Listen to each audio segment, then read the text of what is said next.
So, should you play Conquest Dark in the early access? Hey guys, it's me, Kalosh, and I put over 50 hours into this game, and here is my honest opinion.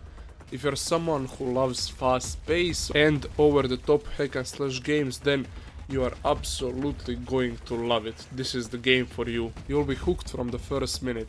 It's such a dopamine hit, especially if you're like me, a former Fury warrior or a DPS dealer from World of Warcraft who gets turned on by massive damage numbers flying across the screen. We love to see those. And when I say damage numbers, I mean it.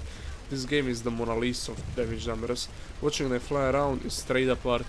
The only downside, sometimes there are so many numbers you can't even see what's happening. But hey, there is a solution. You can turn them off if you prefer visuals and smooth animations. I usually leave them on, but I disable them when I record videos so it's easier for you guys to follow. So, what's even crazier is that this game was made by a single developer. I'm gonna put his social down in the description for his X account. And the ability design of this game that he made alone puts Path of Exile and Diablo 4 to shame in my opinion.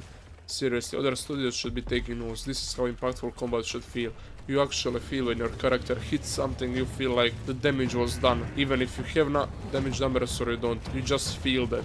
And some games miss that. Let's say Path of Exile, most of the abilities just feel slow and like they didn't even hit an enemy. It doesn't matter if they do damage or not. So mediocre combat is forgettable, great combat is addictive as always. And this game really nails around the combat. Its combat is, in my opinion, amazing. Now, let's talk about build variety. This game offers a ton of cool combos that you can create with abilities, gear, classes and origins. And most of them are viable. You have like 3 starting races, then you have 9 different origins, and all of them are viable in some way. You can use all of them, combine them and make some kind of a build out of it. It's not like the other games where only one meta dominates, and if you're creative with your builds you can play around any playstyle and you can create pretty much anything you want with it. So far my current favorite is the Stargazer Barbarian.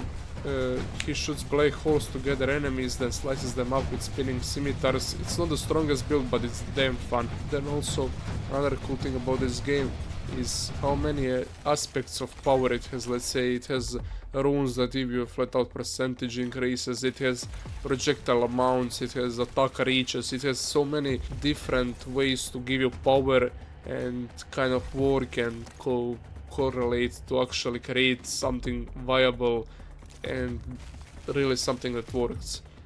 And I'm impressed that it still manages to be balanced after everything that it's done, especially as one developer built it. So as you can see, you can combine literally everything. There is so many possibilities of creating a build that can work and be fun. The upgrade system also feels great. You're not being punished for missing upgrades, but when you do upgrade, you feel the power spike immediately. Most of the upgrades just straight up increase the damage your abilities deal, but they also give you rune slots, and rune slots allow you to choose very cool runes that enhance your gameplay and really change it. Difficulty wise, the game keeps challenging all the way through. Obelisk runes let you crank up the difficulty and earn better rewards, and day-night cycles keep levels feeling fresh. Obelisk of the Moon, it allows you to gives you some modifiers. Enemies do more damage, more health, but you also get extra experience, increased experience gains. And then you also have the ritual modifier. Ritual length is extended because of the sun above it. There is also an endless way mode here. As you can see, highest wave reached, you can go just try to play it and see how much you manage to do. Usually the combination will involve using Primal Roar and some form of Thief build, because Thief gives you dodge charges which can then allow you to pretty much survive anything. But there is also a final boss, and she's a total yeah, the final boss, it's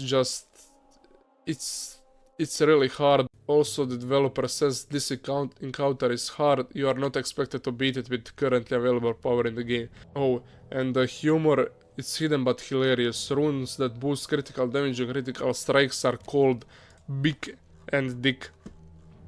Yeah, that's a reference probably to World of Warcraft, Big Dick Damage, because it's critical hit chance and critical hit damage and those rooms pretty much increase your damage the most, so it's only natural that they are called that way.